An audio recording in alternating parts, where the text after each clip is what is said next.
اللہ و رسولی، شریعت سے آگے نکلنے کی کوشش نہ کرو. کچھ چیزیں تو اتفاقی ہیں نا، کچھ چیزیں تو اتفاقی ہیں، اس میں تو اختلاف نہیں ہے. اس میں بھی لوگ شریعت سے آگے نکل رہے ہوتے ہیں. وہ اتفاقی کیا ہیں؟ وہ اتفاقی ہیں کہ پردہ عورت پہ کیا ہے؟ فرض ہے. زنا سب کے نزدیک حرام ہے، شراب سب کے نزدیک حرام ہے، نماز سب پہ فرض ہے، داڑھی سب کے نزدیک واجب ہے، اور سود سب کے نزدیک کیا ہے؟ حرام ہے. جوا سب کے نزدیک حرام. انشورنس جوئے کا مجموعہ ہے. ابا مر گئے تو پیسے ملیں گے، زندہ رہے تو پیسے گئے. تو یہ نہیں ہے طریقہ اسلام میں بھائی. لیکن یہاں ہمارے لبرل طبقہ کیا کرتا ہے؟ ایکچولی یہ اصل میں اس یوں تھا، ایکچولی یہ اصل میں یوں تھا. تو اس میں بتا رہا تھا کہ اصول فقہ جو پڑھتے ہیں نا، اس میں ایک اصول ہے، اور یہ اسلام ہی نے سکھایا ہے. اصول لکھا فقہا نے ہے، سکھایا کس نے؟ قرآن و سنت نے، کہ اسلامی احکام کا مدار حکمتوں پر نہیں ہوتا، علتوں پر ہوتا ہے. اس کو میں مثال سے سمجھاتا ہوں. دیکھو شراب حرام کیوں ہے، اس میں حکمت کیا ہے؟ تاکہ آپ پی کے بہکے نہیں، سوسائٹی میں حادثات نہ ہوں. یہی ہے نا اصل. ورنہ شراب میں کیا ہے بھائی؟ اللہ میاں کو کیا شراب سے؟ مشروب ہے تو جیسے باقی ہے یہ بھی ہے.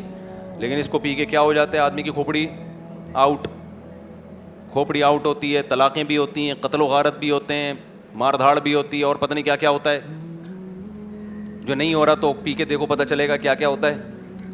ٹھیک ہے نا. لیکن اب کوئی کہے میں پیتا ہوں مجھے تو کچھ بھی نہیں ہوتا، اس کے لیے حلال ہو جائے گی؟ حلال پھر بھی نہیں ہوگا، کیونکہ یہ شراب کو حرام ہونے کی حکمت ہے کہ اس سے لوگوں کے میٹر کیا ہوتے ہیں؟ شارٹ. اصل علت یہ نہیں ہے. علت وہ آیت ہے انما الخمر والمیسر والانصاب والازلام رجس، اے ایمان والو ناپاک ہے، فاجتنبوہ، اس کو چھوڑ دو. بس یہ علت ہے. جب تک یہ علت ہے، قرآن کی آیت رہے گی، شراب کیا رہے گی؟ حرام. یہ قطرہ بھی حرام رہے گا. اس اللہ فرماتے ہیں ان الصلاۃ تنہی عن الفحشاء والمنکر، نماز بے حیائی اور بری باتوں سے روکتی ہے. یہ حکمت ہے نماز کی. آپ نے کیا کیا؟ چونکہ مجھے نماز سے بے حیائی روکی نہیں رہی اور بری باتوں سے روکی نہیں رہا، لہذا اب تو روکی نہیں رہا ہے، لہذا اب تو کوئی، جیسے ڈاکٹر ایک میڈیسن دیتا ہے کہ میں آپ کو یہ اس لیے کھلا رہا ہوں تاکہ آپ کا بخار اترے. آپ کہیں ڈاکٹر صاحب اتر ہی نہیں رہا، تو ڈاکٹر کہتے فائدہ نہیں ہو رہا تو چھوڑ دے یہ والی دوا. یہ دوا مقصود تھوڑی ہے، اصل تو علاج مقصود ہے نا.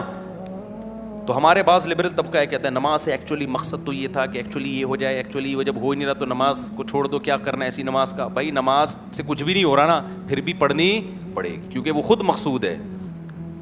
یہ تو حکمتیں ہیں کہ اس کا یہ فائدہ ہو، ٹھیک ہے، نہیں ہو تو بھی نماز کیا ہے؟ وہ پھر بھی فرض رہے گی. کیوں رہے گی؟ علت نہیں ہے یہ کہ بے حیائی سے روکتی ہے، یہ حکمت ہے.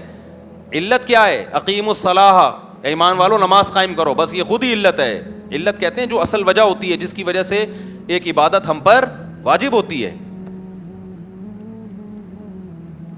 اور روزے کی حکمت کیا بیان کی ہے؟ تم پر روزے فرض کیے گئے لعلکم تتقون، تاکہ تمہارے اندر تقوی پیدا ہو جائے. روزہ رکھ کے تقوی ہی نہیں پیدا ہو رہا، بلکہ روزہ رکھ کے ایک آدمی زیادہ گناہ کر رہا ہے، روزے کے بغیر ٹھیک تھا. روزہ رکھ کے ٹائم پاس نہیں ہو رہا، 3 گھنٹے کی فلمیں دیکھ رہا ہے بیٹھ کے. ویسے ٹائم پاس ہو جاتا تھا تو نہیں دیکھ رہا. اب کوئی عقل مند آیا، پروفیسر صاحب جو لبرل قسم کے پروفیسر صاحب تھے، انہوں نے کہا ایکچولی آج کل بہت چل کے نا شرعی مسائل کا بیڑا غرق کر دیا. جیسے کل امتحان ہے تو آج روزہ چھوڑ دو. قیاس کس پہ کیا ہے؟ سفر پہ. کہ بھائی سفر میں جب چھوڑنا جائز ہے، حالانکہ مشقت ہے، تو کل پیپر ہے تو بھی چھوڑنا جائز ہے کیونکہ یہاں بھی کیا ہے؟ مشقت. یہ قیاس کیا جا رہا ہے. اصول فقہ میں قیاس کی شرطیں پڑھائی جاتی ہیں سب سے پہلے، کہ کہاں قیاس جائز ہے، کہاں قیاس جائز نہیں ہے. یہ اصول ان لوگوں نہیں پڑھے ہوئے ہوتے. قیاس کی ڈیفینیشن کیا ہے؟ لوگ کہتے ہیں نا قیاس شیطانی عمل ہے.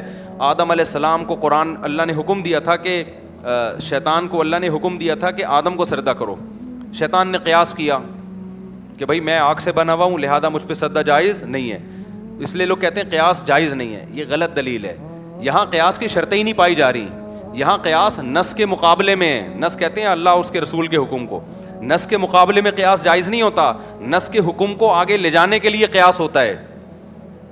یہاں شیطان اللہ کے حکم کے مقابلے میں قیاس کر رہا ہے، لہذا قیاس کی پہلی شرط کیا تھی؟ یہاں پہ شارٹ تھی، اس لیے قیاس حرام تھا یہاں پہ. نہیں آ رہی بات میرا خیال ہے.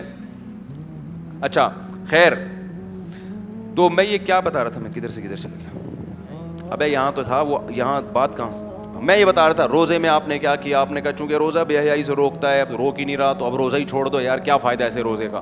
پھر حدیثیں بھی مل جائیں گی, نبی نے فرمایا کہ جو روزہ رکھ کے گناہ نہیں چھوڑتا, غیبت نہیں چھوڑتا, بہت سے لوگ ہیں جن کو روزے میں بھوک پیاس کے علاوہ کچھ بھی حاصل نہیں ہوتا. اب آپ نے کہا چونکہ حدیث کا ریفرنس بھی ہے کہ بہت سے روزے دار ایسے ہیں جن کو روزے میں بھوک کے علاوہ کچھ بھی حاصل نہیں ہوتا, حدیث بھی ہے. اور یہ کون لوگ ہیں جو روزہ رکھ کے گناہ نہیں چھوڑتے, غیبت نہیں چھوڑتے. آپ نے کہا یار چونکہ میں تو غیبت چھوڑتا نہیں ہوں بھائی, میرے سے تو باس نے میرے ساتھ سلوک ایسا کیا ہوا ہے کہ میں اس کی غیبت کے بغیر, ساس کی غیبت کے بغیر کسی مسلمان کا روزہ گزرے گا؟ بتاؤ. آپ لوگ کا گزرے گا, ہمارے بھی گزرتا ہے الحمدللہ. اچھا, کیونکہ ضرورت ہی نہیں, اتنی اچھی سانسیں سب کو ملی ہوئی ہیں الحمدللہ. بہت مشکل ہو گیا اس کو سمیٹنا. اچھا تو اچھا بھائی, تو اب کیا ہے, ایک آدمی کہہ رہا ہے غیبت کے بغیر, تو اب میں ایکچولی روزے کا فائدہ نہیں, کیونکہ بخاری مسلم حدیث کا ریفرنس, اس کو کیا کہا جائے گا بھائی, حدیث کا یہ مفہوم نہیں ہے. کیونکہ روزہ جو فرضیت کی اصل وجہ ہے نا, وہ یہ ہے یا ایھا الذین آمنوا کتب علیکم الصیام, ایمان والو تم پہ روزے فرض کیے گئے, اور اس کی دن ٹائم کون سا ہے, شہر رمضان, قرآن نے بتا دیا. اب یہ جو ہے نا کہ گناہ چھوڑو, تو یہ حکمتیں ہیں روزے کی, گناہ چھوڑیں, یہ روزے کی کیا ہے, حکمت ہے, یہ علت نہیں ہے. علت قرآن کی آیت ہے کہ تم پہ روزے فرض ہیں, گناہ چھوڑو نہ چھوڑو, یہ خود ایک گناہ ہے روزہ چھوڑ دینا. باقی حدیث میں جو کہا جا رہا ہے کہ بہت سے لوگ جو روزہ رکھ کے بھی گناہ کرتے ہیں ان کو بھوک پیاس کے علاوہ کچھ نہیں حاصل ہوتا, یہ صرف موٹیویشن کے لیے ہے, یہ بتانے کے لیے نہیں ہے کہ گناہ نہیں چھوٹ رہے تو روزہ ہی چھوڑ دو, کوئی فائدہ ہی نہیں ہے روزہ رکھنے کا. موٹیویشن کے لیے بہت سی چیزیں کہی جاتی ہیں نا, تبھی علماء اس کا مطلب بتاتے ہیں کہ روزے کی اصل برکات حاصل نہیں ہوں گی, اس لیے حدیث میں یہ کہا گیا کہ جی کوئی فائدہ نہیں ہے. لیکن مطلب یہ نہیں ہے کہ کوئی فائدہ نہیں ہے, رکھنا پڑے گا, روزے کا رکن ادا ہوگا, ثواب بھی ملے گا روزے کا. سمجھتا ہے کہ نہیں سمجھتا؟ صرف ریفرنسز یاد کیے ہوئے ہوتے ہیں آج کل لوگوں نے. تو اس سے کیا پتہ چلا کہ اسلامی احکام کا مدار حکمتوں پر نہیں ہوتا بلکہ کس پر ہوتا ہے, علتوں پر. اسی طرح یاد رکھو, یہ جو 3 طلاق کا مسئلہ ہے نا, اس میں بہت ابتلا ہو گیا ہے. آج کل لوگ ادھر ادھر کے فتوے لے رہے ہیں کہ اسلام تو ایکچولی نہیں چاہتا کہ میاں بیوی کا گھر اجڑے, تو ہم وہاں سے فتویٰ لے آتے ہیں جہاں اجڑنے کے بجائے کیا ہو رہا ہو, جڑ رہا ہو. ایک آدمی نے مجھے کہا کہ بھائی مجھے ایک فتویٰ مل رہا ہے 3 ایک ہوئی ہیں, تو میں نے کہا یہ فتویٰ غلط ہے, اس پر تو نہ قرآن ہے نہ حدیث ہے, چاروں ائمہ کا اتفاق ہے, صدیوں سے اجماع چلا آ رہا ہے کہ 3 ہوتی ہیں. تو انہوں نے کہا دیکھیں اسلام کس کو پسند کرتا ہے, میاں بیوی الگ ہوں یا اکٹھے رہیں؟ میں نے کہا اسلام تو چاہتا ہے اکٹھے رہیں. تو کہہ رہے ہیں میں وہ والا فتویٰ نہیں فالو کروں جس میں اسلام کے مزاج کے مطابق ہو. میں نے کہا اسلام یہ چاہتا ہے کہ میاں بیوی اکٹھے رہیں, لیکن 3 طلاقوں کے بعد چاہتا ہے ایسا, یہ آپ کی بھول ہے, ٹھیک ہے نا. 3 کے بعد نہیں چاہتا اسلام. یہ چاہتا ہوتا تو اللہ نے اتنی شرطیں تھوڑی لگائی ہوتی کہ عدت کرے اور پھر وہاں شادی کرے اور اس کے بغیر آ ہی نہیں سکتی ہے. تو اللہ تو چاہ رہے کہ اب نہیں رہ سکتے. اب سوال پیدا ہوتا ہے یہ بچے رو رہے ہیں اور بیوی کا گھر اجڑ رہا ہے, تو بھائی دنیا کے ہر قانون میں ایسا ہوتا ہے کہ کچھ لوگوں کو نقصان ہوتا ہے. دیکھو زید نے بکر کو قتل کر دیا, اسلام کیا کہتا ہے, زید کی گردن اڑائی جائے گی. اب زید کی گردن اڑانے سے ہو سکتا ہے بیوی بچوں کا سارا بیڑا غرق ہو رہا ہو سکتا ہے کہ نہیں ہو سکتا؟ لوگ کہیں گے اس کی بیوی بچوں کا کیا قصور ہے یار, قتل زید نے کیا, یہ تو بیوہ ہو جائے گی, مسائل میں پڑ جائے گی. اس زید کو بھی غصہ آ گیا تھا, وہ بھی برا آدمی نہیں ہے, بس غصے میں ٹھا کر کے گولی چلا دی اس نے, اس کا بھی کوئی بری نیت نہیں تھی, وہ اس کو ستایا اتنا گیا تھا, ایک دن اس نے ٹھا کر دیا, اتفاق سے بندوق بھی تھی اس کے ہاتھ میں. اب اس کو لٹکا رہے ہو, لیکن اس کی بیوی بچے کہاں جائیں گے؟ ہم کیا کہیں گے بھائی قانون جو بنایا جاتا ہے نا چند لوگوں کو دیکھ کے نہیں, کس کو, پوری انسانیت کو دیکھا جاتا ہے. تو اللہ میاں نے 3 طلاقیں دینے والے کو طلاق کی روک تھام کے لیے کیا ہے.